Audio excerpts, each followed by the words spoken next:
ইল্লাল্লাহ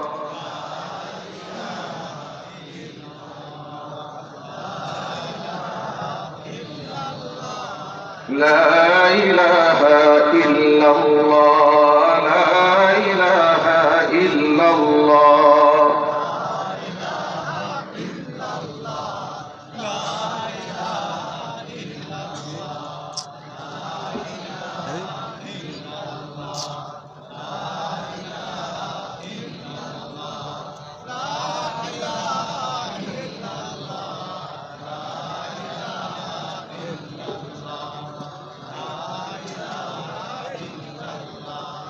لا إله إلا الله لا إله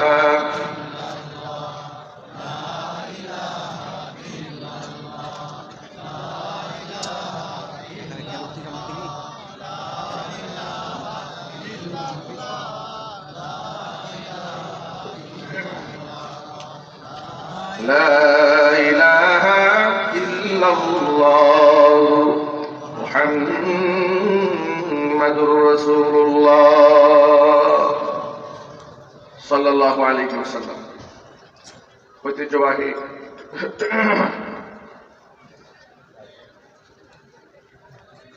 নাটোর জেলার অন্তর্গত নাটোর বনপাড়া 3 দিনব্যাপী 39তম ঐতিহাসিক তাফসীর কোরআন মাহফিলের আজকের এই সমাপনী দিবসের সমাপনী অধিবেশনের সম্মানিত সভাপতি সাহেব, আমন্ত্রিত হাজারাত ওলামায়ে কেরাম, মুরব্বিয়ানে আযম, অত্র এলাকা এবং পার্শ্ববর্তী এলাকার বিভিন্ন প্রান্ত থেকে ছুটে আসা দিন দরদি, ইমানদার, পরহেজগার, মুত্তাকি মুসলিম ভাইরা, পর্দার অন্তরালে অবস্থানরত আমাদের সকলের শ্রদ্ধা ভাজন পর্দানিশীন মা এবং বোনেরা, মহান আল্লাহ রাব্বুল আলামিনের দরবারে আলিশান লাখ কোটি শুকরিয়া আদায় করছি যে মহান মালিক আমাদেরকে মুসলিম উম্মার এই ক্লান্তি লগ্নে হাজারো প্রতিকূলতাকে উপেক্ষা করে শত সহস্র বাধাকে পেরিয়ে নবী করিম সাল্লাল্লাহু আলাইহি ওয়াসাল্লামের ভাষায় বেহেশতের বাগানের মধ্যে উলামায়ে কেরামের মাজলিসে কোরআন হাদিসের মাহফিলে যথা সময়ে উপস্থিত হয়ে কোরআন সুন্নাহ থেকে আলোচনা শোনার সুযোগ করে দিয়েছেন। এই জন্য আপনারা খুশি না বেজার?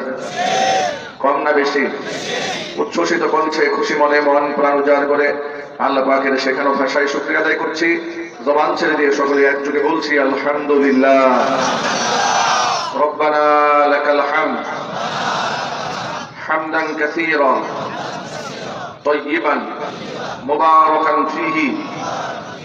রব্বানা লাকাল হামদু কামা ইয়ানবাগী লিজালালি ওয়াজহিকা ওয়া আযীমি সুলতানিকা। আল্লাহ রাব্বুল আলামিন এই তাফসীর কোরআন মাহফিলকে কবুল করুন।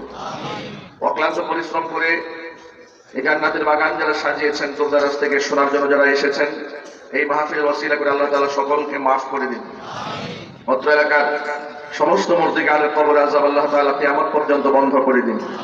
কাল হাসরের কঠিন ময়দানে এই আয়োজন আল্লাহ তাআলা আমাদের সকলের নাজাতের জারিয়া হিসেবে কবুল করুন। প্রিয় ভাইরা, এক বাক্যে জবাব দিতে বলুন, হেদায়েত দেওয়ার মালিক কে? পৃথিবীর কোন মানুষের হাতে হেদায়েতের মালিকানা আছে? কোন আলেমের হাতে, কোন পীরের হাতে, কোন বুজুর্গের হাতে? হেদায়েত দেওয়ার মালিক কে? আল্লাহর কাছে হেদায়েত প্রার্থনা করছি, আল্লাহ তাআলা যেন আমাদের সকলকে পরিপূর্ণ হেদায়েত নসিব করেন। প্রিয় ভাইরা, অসংখ্য মায়েরা বোনেরা বয়ান শোনার জন্য এসেছেন, অসংখ্য ভাইরা এসেছেন। আমি আল্লাহি ওয়া রাব্বিল কাবা, কাবার রবের কসম করে বলছি, আমি এই মুহূর্তে প্রচন্ড মাথা অনুভব করছি। আমি প্রচন্ড অসুস্থতা নিয়েও আমার শরীরে যতটুকু সম্ভব হয় আমি কথা বলে যাবো ইনশাআল্লাহ। আমি আবার বলছি, আপনারা আমার জন্য প্রতিনিয়ত দোয়া করতে থাকবেন যেন আমি কোরআন সুন্নাহ থেকে কথাগুলো চালিয়ে যেতে পারি ইনশাআল্লাহ। নবী করিম সাল্লাল্লাহু আলাইহি ওয়াসাল্লাম বলেছেন, সিনফানি মিন আহলিন নার লাম আরাহুমা। জাহান্নামের দুইটা শ্রেণী যাদেরকে আমি রাসূল দেখিনি, ওরা আমার জামানায় আসেনি, ওরা কিয়ামতের আগে পৃথিবীতে আসবে।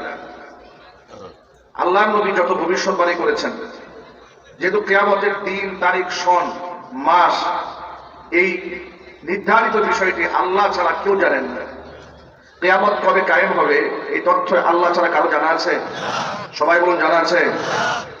ইন্নাল্লাহা ইনদাহু ইলমুস সাআহ। কিয়ামতের জ্ঞান একমাত্র আল্লাহর কাছে সংরক্ষিত আছে।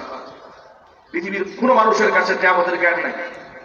জিবরাইল আলাইহিস সালাতু ওয়াস সালাম অত্যন্ত সুশ্রী একজন পুরুষের রূপে নবী করিম সাল্লাল্লাহু আলাইহি ওয়াসাল্লামের সামনে হাজির হয়েছিলেন। হুজুরের পাশে বসেছিলেন, হাঁটুর সাথে হাঁটু মিলিয়ে বসেছিলেন। লম্বা একটি হাদিস আছে, এটাকে হাদিসে জিবরিল বলা হয়। এই হাদিসে জিবরিলের মধ্যে অনেকগুলো প্রশ্ন তিনি করেছিলেন। আবার রাসূল যখন উত্তর দিচ্ছিলেন, আবার তিনি তার সত্যায়ন করছিলেন। উপস্থিত সাহাবায়ে কেরাম খুব বিস্মিত হচ্ছিলেন যে তাকে আমরা কেউ চিনি না। লা ইউরা আলাইহি আসারুস সফর, একদিক থেকে তার উপরে সফরের কোনো আলামত নাই, মানে দূর থেকে কোনো লোক আসলে চেহারার মধ্যে মলিনতার ছাপ থাকবে, ধুলাবালি থাকবে, ময়লা থাকবে, তাও মনে হচ্ছে না। আবার লা ইয়ারিফু আহাদুম মিন্না, আমাদের কেউ তাকে চেনেও না। তাহলে কে এই লোকটা? খুব সুন্দর, একেবারে সুশ্রী চেহারা, দাড়ি চুলগুলো একেবারে শাদীদু সাওয়াদিস শা'r, কুচকুচে কালো চুল বিশিষ্ট লোকটা রাসূল পাক সাল্লাল্লাহু আলাইহি ওয়াসাল্লামের সামনে বসেছে। বসে রাসূলকে অনেকগুলা প্রশ্ন করেছেন। এই সবগুলা প্রশ্নের মধ্যে আমার আলোচনার সাথে সংশ্লিষ্ট যে অংশটুকু, সে অংশ হচ্ছে হুজুর পাক সাল্লাল্লাহু আলাইহি ওয়াসাল্লামকে প্রশ্ন করলেন, মাতাস সাআ, আপনি বলেন কিয়ামত কবে কায়েম হবে? এই প্রশ্ন শোনার পরে রাসূল বললেন, মাল মাসউলু আনহা বিআ'লামা মিনাস সাইল, যে ব্যাপারে আমাকে প্রশ্ন করা হয়েছে, যিনি প্রশ্ন করেছেন এবং যাকে প্রশ্ন করা হয়েছে তার একই অবস্থা। যিনি জিজ্ঞেস করেছেন তিনিও যেমন জানেন না, যাকে জিজ্ঞেস করা হয়েছে তিনিও জানেন না। সুবহানাল্লাহ। তিনি বললেন, তাহলে কিছু আলামত বলুন, যদি আপনি কিয়ামত দিবস না জানেন কবে হবে, কিছু আলামত বলুন।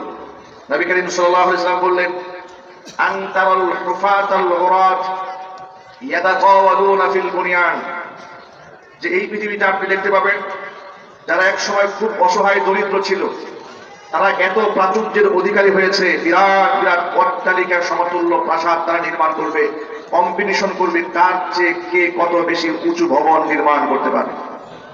বাস্তবতা সমাজে আছে না নাই? এক সময় যাদের কিছু ছিল না, আজকে তারা শিল্পপতি, কোটিপতি, বিরাট বড় দালানের মালিক। নবী করিম সাল্লাল্লাহু আলাইহি ওয়াসাল্লাম আরেক আলামত বললেন, আনতালিদাল আমাতু রাব্বাতাহা, দাসী তার মনিবকে জন্ম দেবে। এই ব্যাখ্যা সাহাবে মুহাদ্দিসিনে কেরাম বিস্তর করেছেন। দাসী আবার মনিবকে কিভাবে জন্ম দেয়? এর একটি ব্যাখ্যা হচ্ছে, সন্তানেরা পিতামাতার এত বেশি অবাধ্য হবে, মায়ের মা তার সন্তানের সাথে এত বাজে আচরণ করবে, মাকে মনে হবে মা, মনে হবে না, মনে হবে কোনো মনিব তার দাসীর সাথে ব্যবহার করছে। একটু ডান বাম লক্ষ্য করলে আপনারা দেখতে পাবেন, বর্তমানে কাগজ কলমে শিক্ষার হার বাড়ছে, জনসংখ্যা বাড়ছে, শিক্ষার হার বাড়ছে, কিন্তু প্রকৃত মানুষের সংখ্যা দিন দিন কমে যাচ্ছে। কথা বলতে হবে, ঠিক কিনা? শিক্ষিত হচ্ছে মানুষ, কিন্তু অবাক বিষয় হচ্ছে, বাবা মা যতটুকু শ্রদ্ধা আগে পেতেন, সেই শ্রদ্ধা বাপ মা এখন পাচ্ছে না।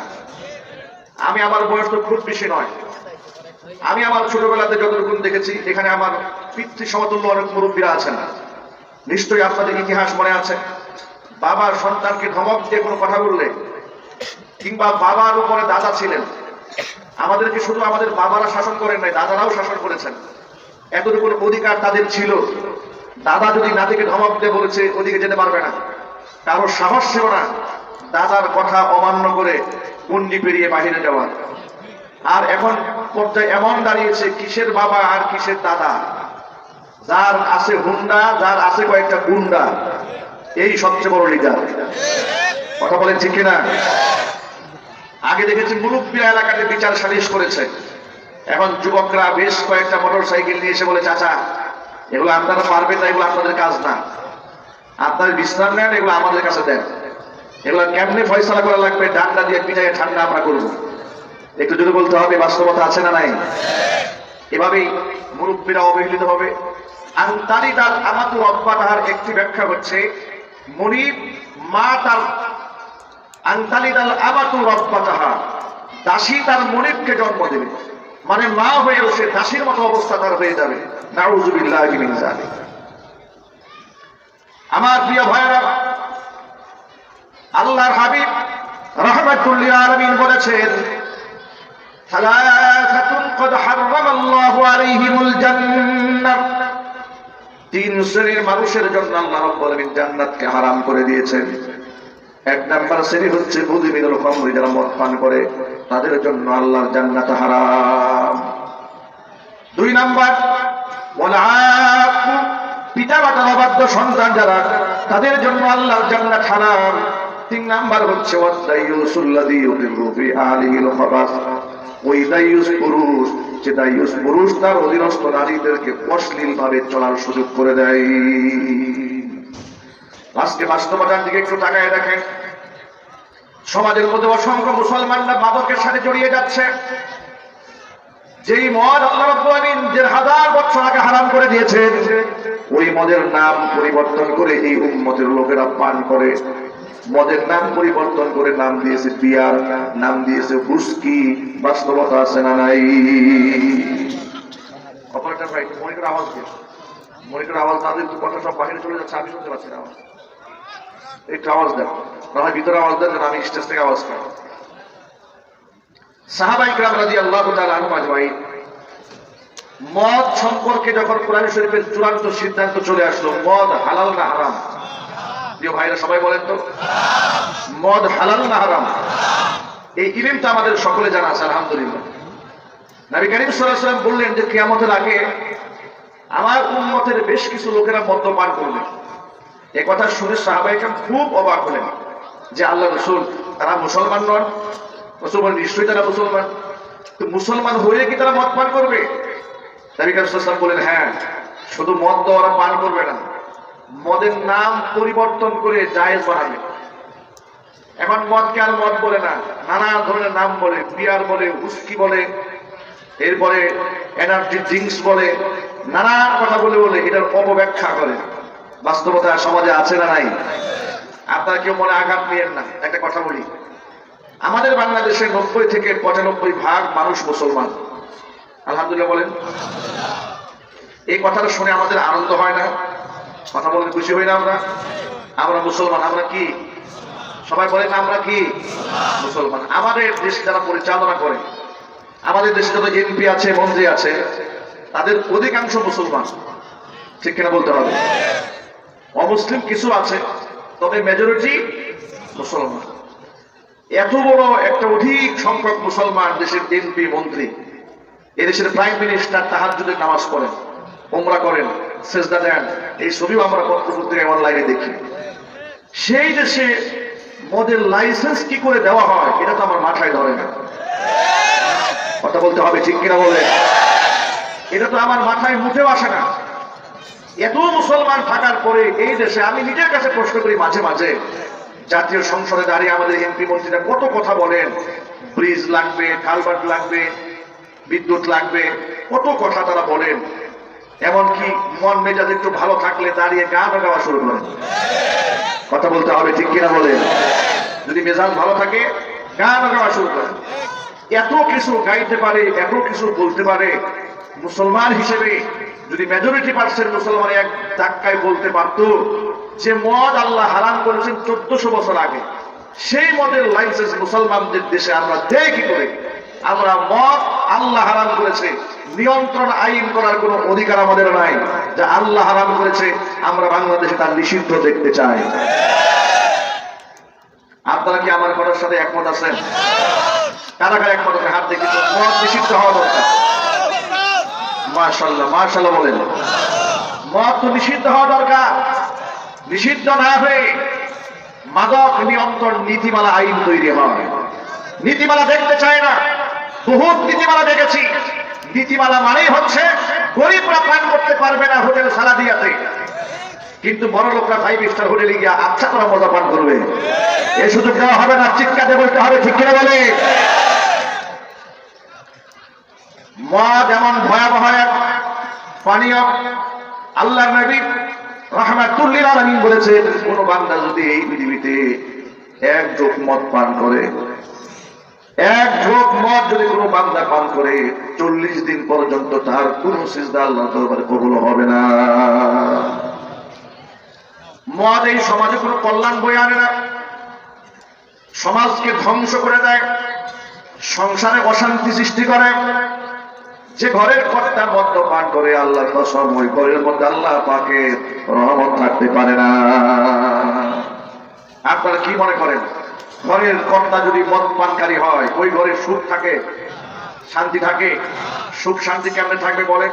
রাত 2টা বাজে উনি একটা মাল খাইয়া টাল হয়ে আসছেন, ঘরের বিবি দরজা খুলে দেওয়া পরে ডাকতে বলে, আম্মা জান আপনি কেমন আছেন? কি বলেন, আছে না নাই? স্ক্রু কেমন ঢিলা হওয়া হয়েছে বুঝতে পেরেছেন তো? এরপরে রাস্তাঘাটে আসার সময় সরাসরি ড্রেনের মধ্যে গিয়ে পড়ছে, ড্রেনের মধ্যে পড়ে ড্রেনের সাথে গল্প করে আর বলে, কি রে ড্রেন, ধরো নাকি তুই না সারাদিন রাস্তার সাইডে আসলি, মাঝখানে আসলি কোন সময়? ড্রেন নাকি রাস্তার মাঝখানে আসছে? এখন আপনারা বলেন, ড্রেন কি রাস্তার মাঝখানে এসেছে না ওর স্ক্রু ঢিলা হয়ে গেছে? যে জিনিস পান করলে স্ক্রু ঢিলা হয়ে যায় সেই জিনিস কোনদিন আইন সিদ্ধ হতে পারে না, সেই জিনিস নিষিদ্ধ হতে হবে। দেখেন মাদকতা সমাজকে কি উপহার দেয়, আপনাদেরকে ছোট্ট কয়েকটা এক্সাম্পল দিই। আমাদের বাংলাদেশে যত পরিমাণ হত্যা, ধর্ষণ, খুন, সন্ত্রাসী এগুলো তৈরি হয়েছে, এর বৃহৎ একটা অংশের মানুষ মাদকের সাথে জড়িত। একটা এক্সাম্পল দিলে খুব সহজে বুঝতে পারবেন। বাংলাদেশে আলোচিত ঘটনা, বুয়েটের মেধাবী ছাত্র আবরার ফাহাদ, তাকে যারা ঠান্ডা মাথায় খুন করেছিল, অপরাধীদেরকে যখন পুলিশ প্রশাসনের ভাইরা গ্রেফতার করলেন, তাদেরকে জিজ্ঞেস করলেন যে তোমরা তোমাদের সাথী, তোমাদের বন্ধুকে এভাবে ঠান্ডা মাথায় পিটিয়ে কেমনে হত্যা করবে? তখন তারা জবাব দিয়ে বলেছিল যে স্যার, মারার সময় মাথা ঠিক ছিল না। বলে কেন মাথা ঠিক ছিল না কেন? বলে রাতে পূজা অনুষ্ঠানে গিয়েছিলাম, সেখানে পূজা মণ্ডপে গিয়ে একটু মদ্যপান করেছিলাম, যার কারণে মাথা ঠিক নাই, বন্ধুরি পিটায় হত্যা করছে। আমি অনেক বয়ানে বলেছি, আজও বলছি, কপাল ভালো এই লোকটা স্টেটমেন্ট দিয়েছিল পূজা থেকে এসেছে। যদি সে বলতো ওয়াজ মাহফিল থেকে কিছু খাইয়া এসে পিটায় মারছিলাম, তাহলে বাংলাদেশের যত নারীবাদী আছে আর উলঙ্গ বুদ্ধিজীবী আছে, নাস্তিক বুদ্ধিজীবী গুলার শাহবাগ চত্বরে বিরাট একটা মশাল মিছিল করতো, ওয়াজ মাহফিল বাংলাদেশ থেকে বন্ধ করতে হবে। কথা বলতে হবে, ঠিক কিনা বলেন? কিন্তু কপাল ভালো, ওরা ওয়াজ মাহফিল থেকে খুনাখুনি করে নাই। আল্লাহর কাসম, আসমান সাক্ষী, জমিন সাক্ষী, কোরআনের মাহফিলে বসে মানুষ উচ্ছৃঙ্খল হয় না, মানুষ নিয়ন্ত্রিত হয়, মানুষ চোর বাটপার থেকে তওবা করে আল্লাহর ওলি হয়ে যায়। যুবক ভাইয়েরা আমার, মাদক মানুষকে অন্যায় করতে সাহায্য করে। কোরআন মাজিদের মধ্যে যে আয়াত আল্লাহ পাক মদকে চিরন্তন ভাবে হারাম করে দিয়েছেন, ওই আয়াতের মধ্যে আল্লাহ নিজে ব্যাখ্যা করে বলছেন, ইয়া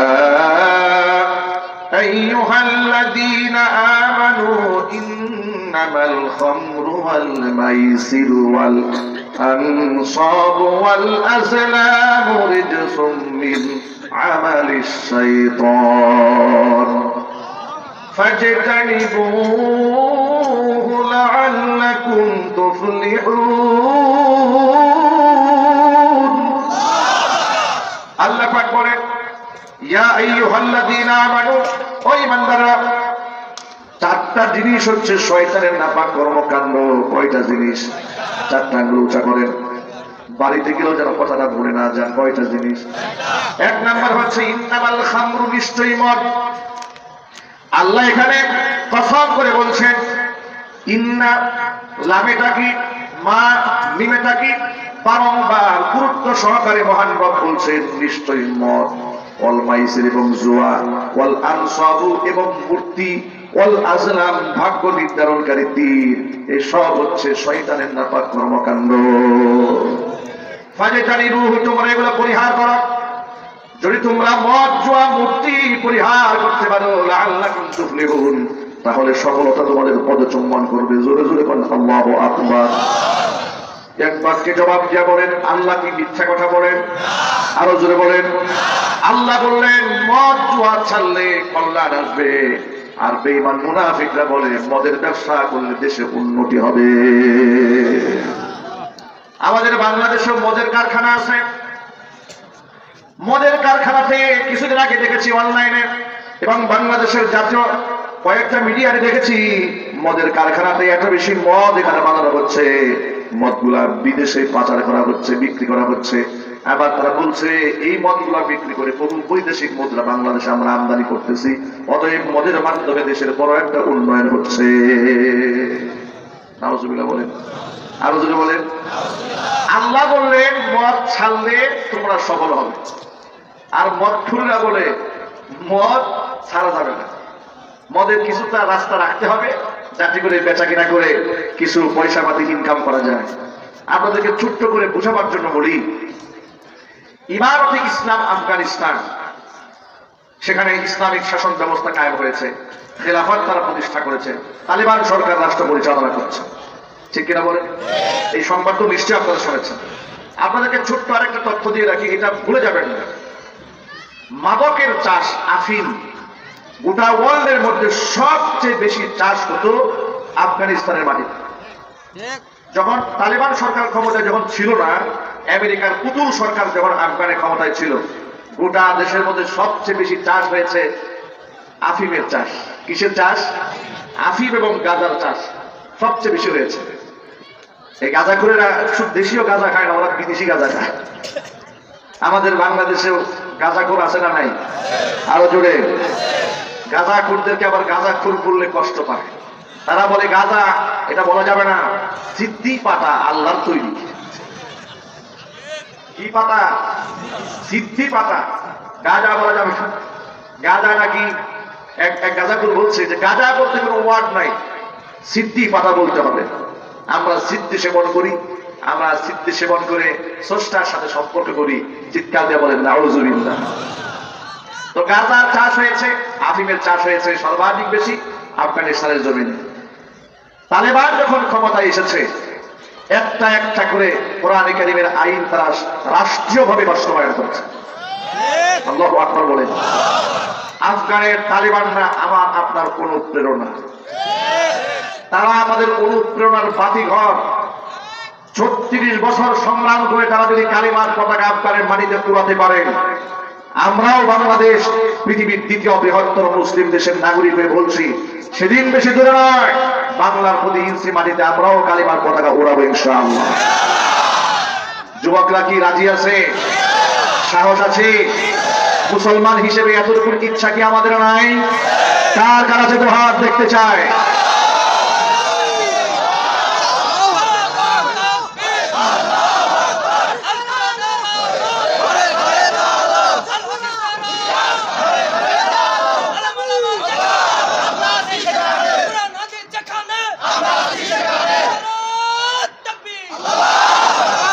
আচ্ছা, আপনারা বলেন এই জাতিকে আপনারা দমাবেন কিভাবে?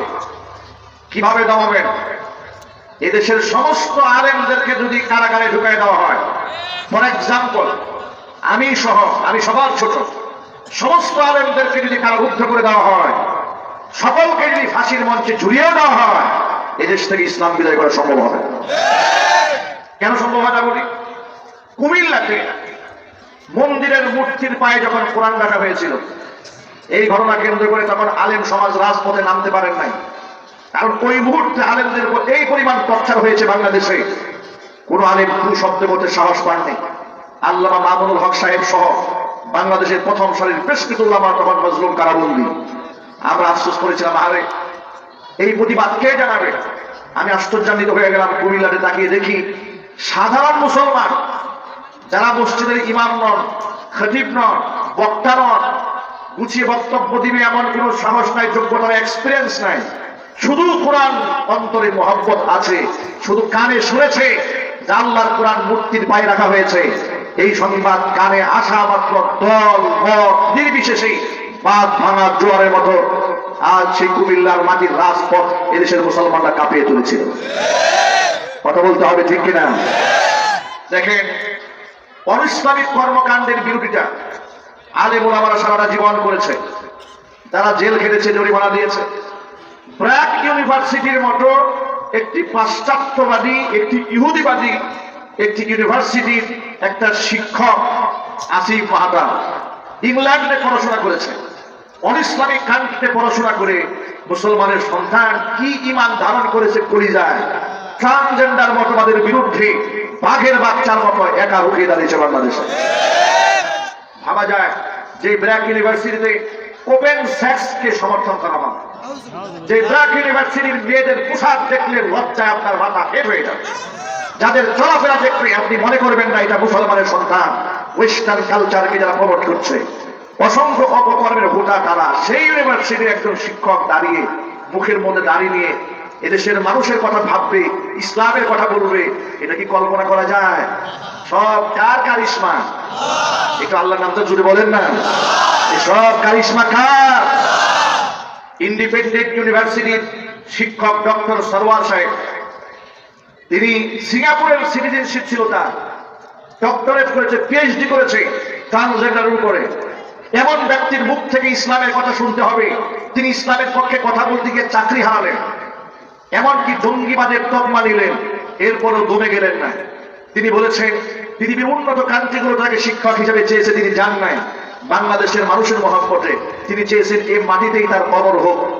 তিনি বলেছেন মুখের মধ্যে লম্বা লম্বা দাড়ি, একটি ইউনিভার্সিটির ডক্টর, এত সুশিক্ষায় শিক্ষিত, এত উচ্চ শিক্ষায় শিক্ষিত, বিদেশ থেকে ডক্টরেট করেছে, তারা আজকে ইসলামের কথা বলতে শুরু করেছে। তিনি বলেছেন যে আজকে ট্রান্সজেন্ডারের বিরুদ্ধে কথা বলে, সমকামিতার বিরুদ্ধে কথা বলে আমি হুমকির মুখে আছি, আমার জীবন নিয়ে আমি খুব আশঙ্কায় আছি, আমি একা হয়ে গিয়েছি। ডক্টর সরওয়ার সাহেবকে আজকে 3 দিন ব্যাপী তাফসীর কোরআন মাহফিলের সমাপনী অধিবেশন থেকে হাজারো জনতা নিয়ে আমরা জানাতে চাই, আপনি এবং সরওয়ার, আপনি এবং মাহতাব, আপনারা বাংলাদেশে একা নন। আপনার ইসলামের পক্ষে কথা বলে আপনারা একা হন নাই। ওরা আপনাদেরকে ক্ষমতাচ্যুত করতে চেয়েছে, চাকরিচ্যুত করতে চেয়েছে, ওই চাকরির বুকে লাথি মারেন। বাংলাদেশের 17 কোটি মুসলমান আপনাদের হাতে হাত রেখে বাতিলের বিরুদ্ধে জিহাদ করতে প্রস্তুত আছে। আপনারা রাজি আছেন কিনা আমি জবাব দেখতে চাই।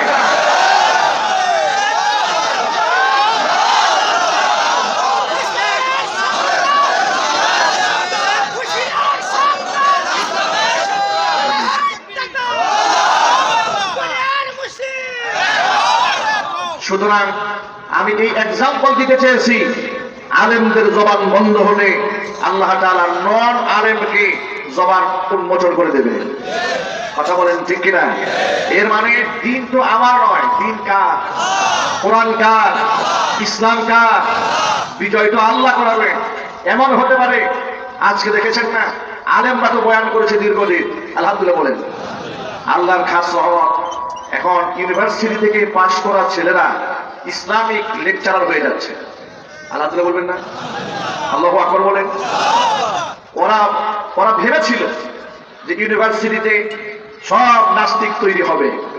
আমি আজকে খুব কথাটা খোলামেলা বলি, আমরা আমাদের সন্তানদেরকে বিশ্ববিদ্যালয় দেই, ডাক্তার বানাতে দেই, ইঞ্জিনিয়ার বানাতে দেই, লয়ার, ব্যারিস্টার, প্রফেসর বানাতে দেই, তসলিমা নাসরিন হতে দেই না।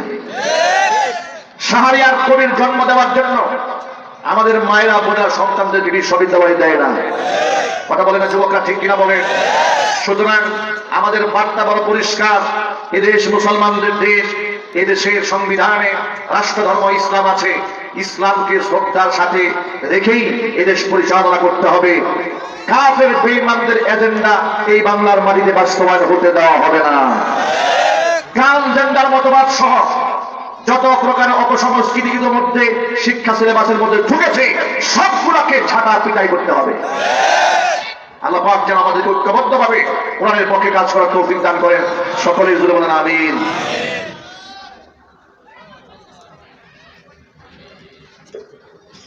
আমার যুবক ভাইয়েরা,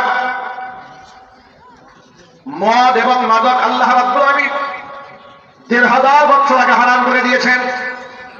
আল্লাহ পাক কেন হারাম করলেন? আল্লাহ পাক নিজেই ব্যাখ্যা করে বলছেন, 4টা জিনিস হচ্ছে শয়তানের নাপাক কাজ। একটা জিনিসের নাম হচ্ছে মদ, আরেকটা জিনিসের নাম হচ্ছে জুয়া, আরেকটা জিনিসের নাম হচ্ছে মূর্তি, আরেকটা জিনিসের নাম হচ্ছে ভাগ্য নির্ধারণকারী তীর।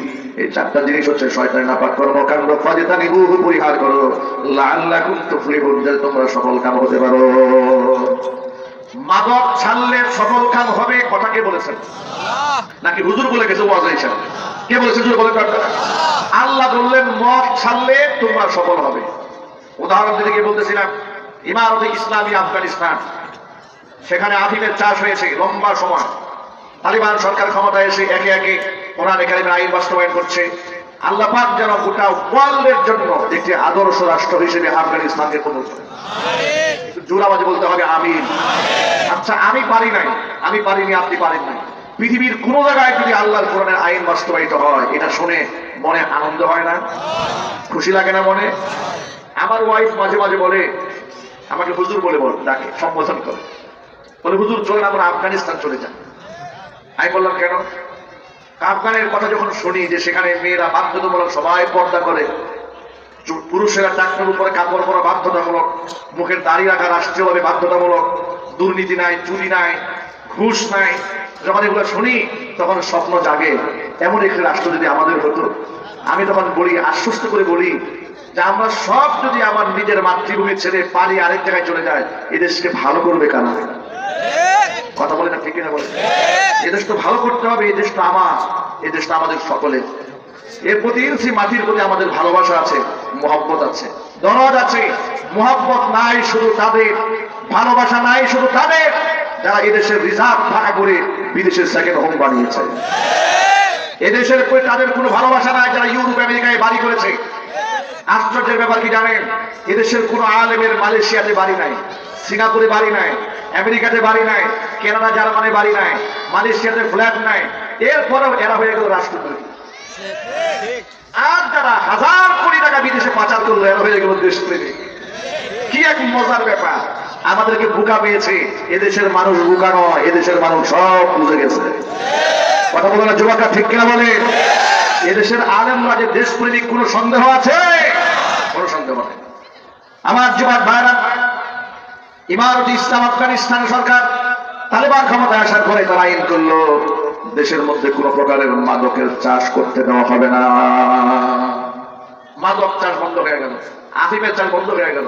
এখন এই যে আফিম বিক্রি করে বৈদেশিক মুদ্রা আনতো, রাষ্ট্রের অর্থনীতির চাকা ঘুরতো, এখন হবেটা কি? এত বড় বাণিজ্য খাত তারা হারালো। তালিবান সরকার বলল যে মাটিতে আফিমের চাষ হতো সেই মাটিতে এখন থেকে জান্নাতি ফল ডালিমের চাষ হবে। আনারের চাষ শুরু করলো। আপনার শিক্ষিত মহল খবর ইতিমধ্যে পেয়েছেন। এই বছরে আনারের চাষের এমন বাম্পার ফলন তাদের হয়েছে, বিগত জীবনের সমস্ত রেকর্ডকে ভেঙে দিয়েছে। এত বেশি আনার হয়েছে, ডালিম হয়েছে। আর সেই ডালিমটা ভারত, বাংলাদেশ, পাকিস্তানের মতো ছোট আইটেম না, এটা বড় বড় দানা, অত্যন্ত সুস্বাদু। এগুলো তারা বিদেশে এক্সপোর্ট করতে শুরু করলো। শুধু তাই নয়, যখন ইসরায়েলের সাথে ফিলিস্তিনের লড়াই হলো, যুদ্ধ চলছে আজও, এই জিহাদে গোটা আরব বিশ্ব এবং মুসলিম বিশ্ব ডাক দিল ইসরায়েলি পণ্য বর্জন করো। আমরা বর্জন করেছি, আপনারা বর্জন করেন নাই? ইসরায়েলি পণ্য বর্জন করেছি না আমরা? আমরা কোকা কোলা ছেড়ে দিয়েছি, 7 আপ বাদ দিয়ে দিয়েছি, ইউনিলিভারের পণ্য বাদ দিয়ে দিয়েছি। কথা বলেন না, ঠিক কিনা? নাম দুধ বাদ দিয়ে দিয়েছি, নেসলে বাদ দিয়ে দিয়েছি, ইসরায়েলি পণ্য, ইহুদিদের পণ্য সব বাদ দিয়ে দিয়েছি। এখন মধ্যপ্রাচ্যে তো এই 7 আপ কোকা কোলার বাজার ছিল বড় মারাত্মক। এখন সেখানেও যখন ব্ল্যাক লিস্টে ফেলে দেওয়া হলো, এখন এই পানির বাজারটা মধ্যপ্রাচ্যে খালি হয়ে গেল। তালেবান সরকার কি করলো? ওই যে তারা যে আনারের চাষ করেছে, তারা যে ডালিমের চাষ করেছে, এই ডালিম দিয়ে তারা এত সুন্দর জুস বানিয়ে দিল, জুসের নাম দিয়ে দিল সাফা কোলা। নাম দিল কি? সাফা কোলা। যেহেতু সেখানে দুর্নীতি নাই, স্বজনপ্রিয়তা নাই, এখানে প্রিজারভেটিভ দিবে কিংবা কেমিক্যাল ইউজ করে এটাকে 2 নম্বর বানায় ফেলবে, তার তো সুযোগ নাই, কল্লা কাটা যাবে। একেবারে পিওর এই ডালিমের রস তারা বাজারজাত করল। এমন জনপ্রিয়তা পেল যে আমেরিকা সারা জীবন তালেবানদেরকে বলবাদ বলে গালি দিয়েছে। কয়েক লক্ষ গ্যালন আমেরিকা সবার আগে কিনে নিয়ে গেছে। সুবহানাল্লাহ, কি বাড়ি গিয়ে বলবেন? আল্লাহ পাকের কোরআন শরীফে একটা আল্লাহর ওয়াদা আছে। আল্লাহ রাব্বুল আলামিন বলেন, ওয়ালাউ আন্না আহলাল কুরা আমানু ওয়াত্তাকাউ লাফাতাহনা আলাইহিম বারাকাতিন মিনাস সামাই ওয়াল আরদ।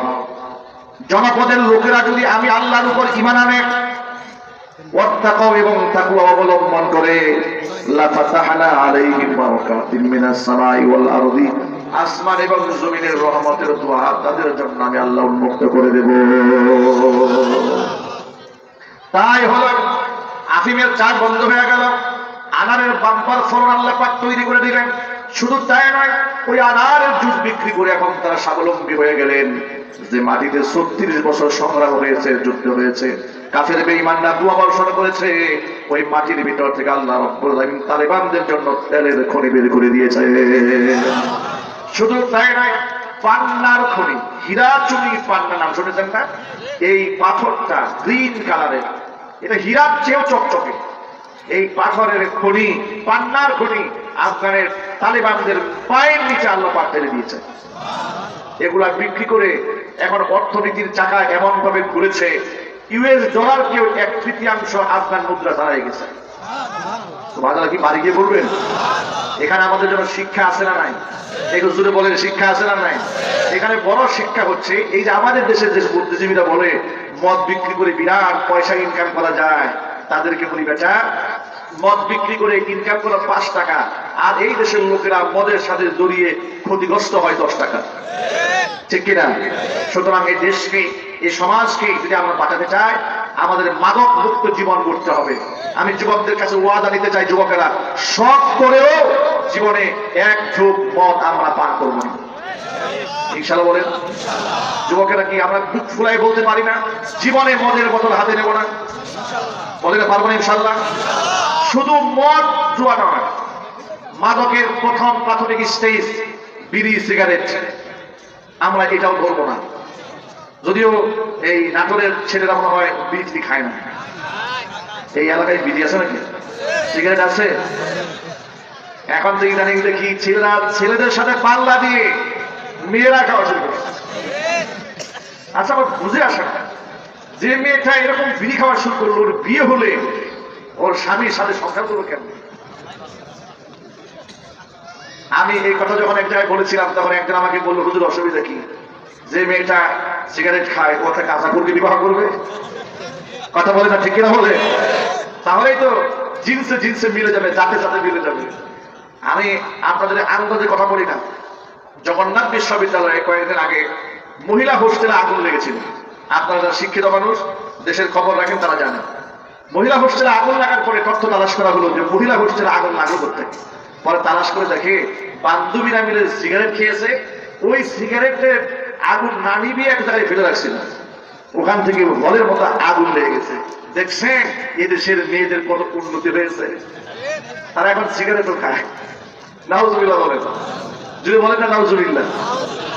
আমার মায়েরা, আমার বোনেরা আমার এই কথা শুনতে পাচ্ছে, আল্লাহ আমার মা বোনদেরকে তুমি হেফাজত করো, যদি বলেন আমি। যুবকরা আজকে আমরা ওয়াদা করবো যে আজকের পর থেকে সিগারেটের সাথে আমাদের সম্পর্ক থাকবে না।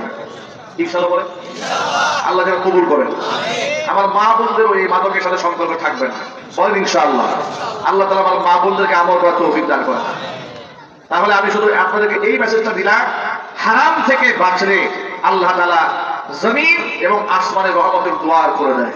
এই বাস্তবতা সমাজে আছে। সুতরাং মাদক পরিহার করতে হবে, 2 নম্বর জুয়া পরিহার করতে হবে।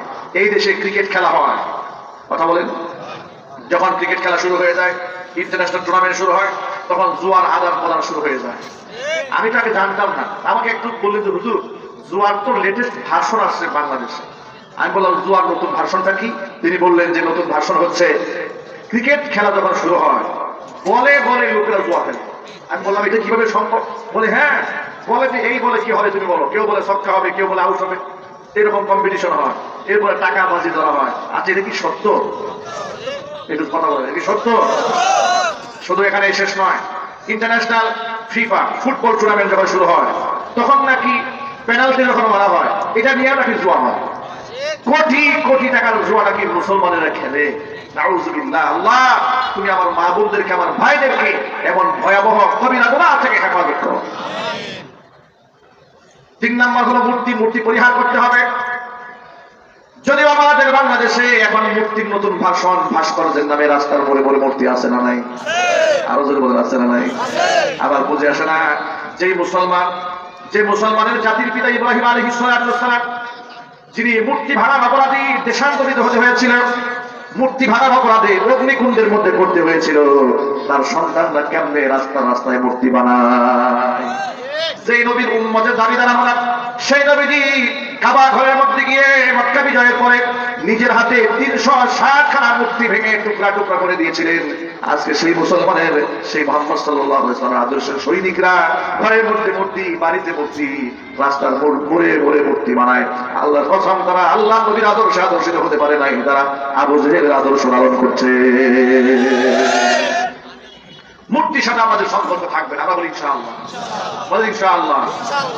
ভালো বন্ধ করার একমাত্র মালিককে। আমি অনেক বয়ানে বলেছি, দুর্গা আর দরগা দুর্গা এবং দর্গা। দুর্গা পূজা করে হিন্দুরা, দর্গা পূজা করে মুসলমানেরা। এই দুয়ের মধ্যে পার্থক্য শুধু এক জায়গায়। পার্থক্যটা কি? দুর্গা সোজা হয়ে দাঁড়িয়ে থাকে আর দর্গা সিধে শুয়ে থাকে। কথা বলতে হবে, ঠিক কিনা বলেন? একজন আমাকে বলে, হুজুর আপনি যে মূর্তির বিরুদ্ধে এত কথা বলেন, মূর্তি আর ভাস্কর্য এক জিনিস না। আমি বললাম জি আপনার কথা ঠিক, মূর্তি আর ভাস্কর্য এক জিনিস না, পার্থক্য আছে। তো কি পার্থক্য?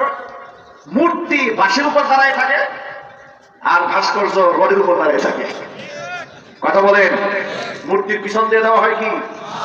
এটা কি মুসলমানরা দিছে? ওরা নিজেরাই দিয়েছে। ওরা দিয়েছে বাঁশ আর ভাস্কর্যের পাশা দিয়ে দিছে রড। এই পার্থক্য তো আর কোনো পার্থক্য নাই। চিল্লা বলেন, ঠিক কিনা বলেন?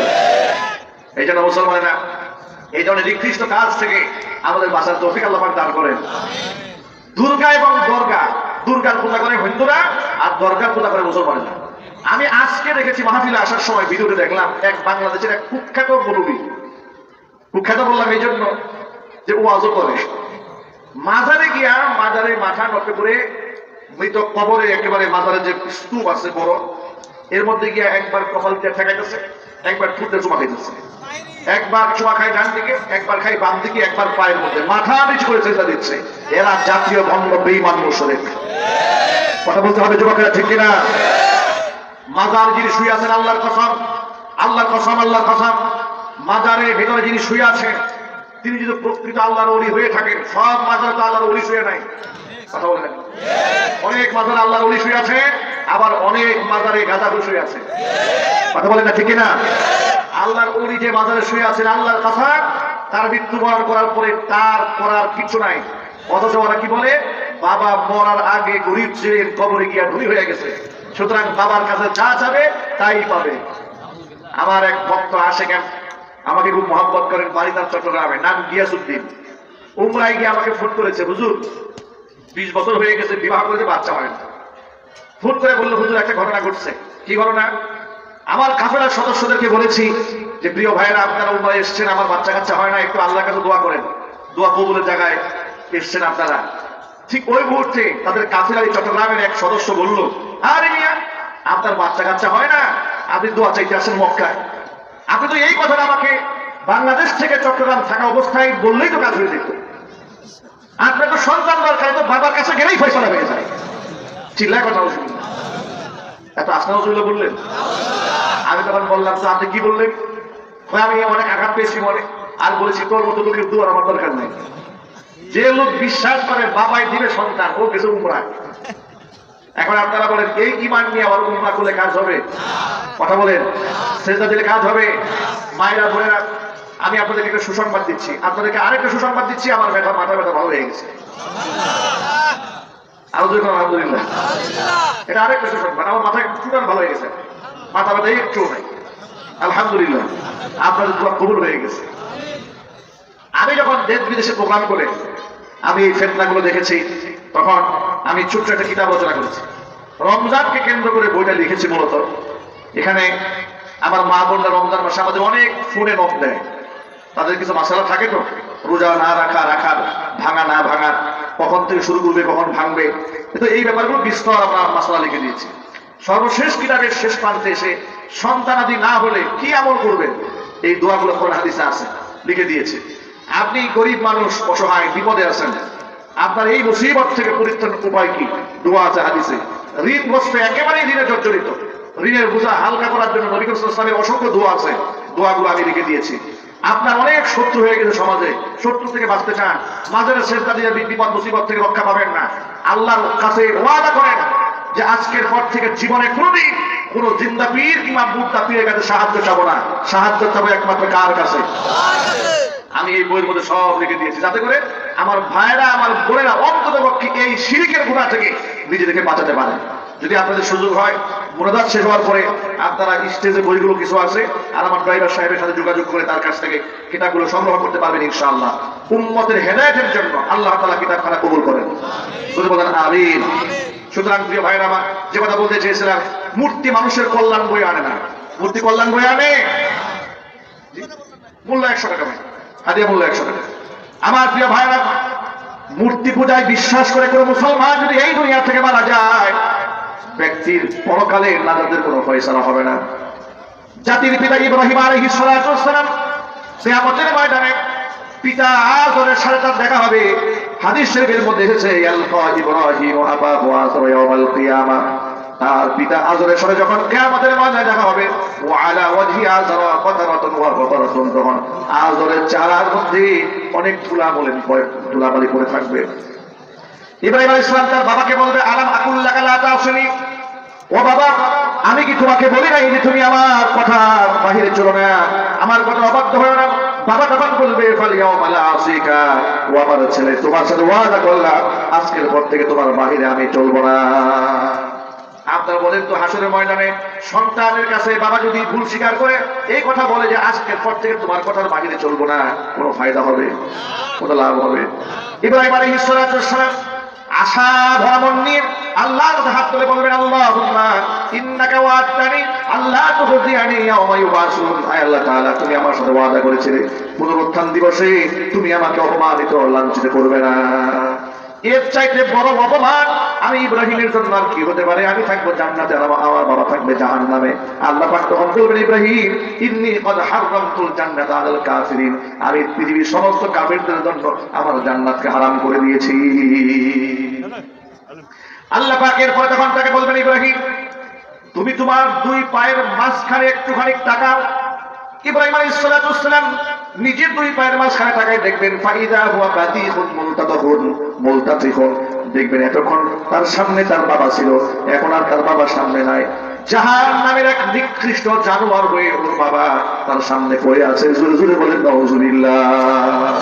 ফায়ুখাযু বিকাওয়ামিহি ওয়া ইউলকা ফিন-নার, এটাকে একেবারে তার পায়ের মধ্যে ধরে উল্টা করে জাহান্নামে নিক্ষেপ করা হবে।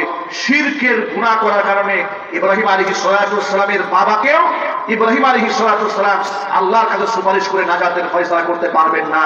সুতরাং আমার ভাইরা মায়েরা বোনেরা, এই শিরকের গুনাহর মতো ভয়াবহ গুনাহ থেকে আল্লাহ তাআলা আমাদেরকে বাঁচার তৌফিক দান করেন। চিৎকার দিয়ে এখন আমিন।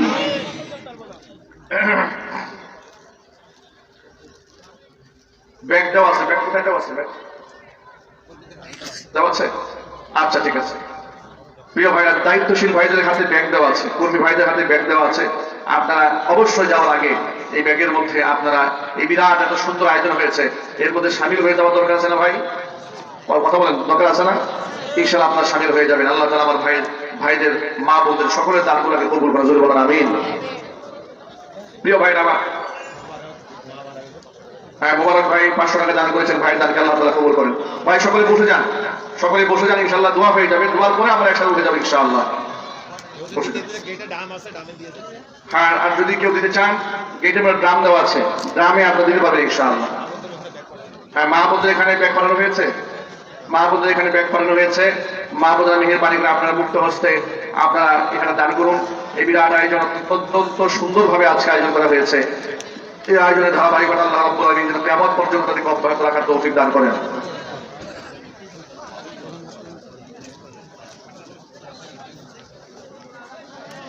হুজুর একটা গজল গান। অসুস্থ অসুস্থ গজল গান।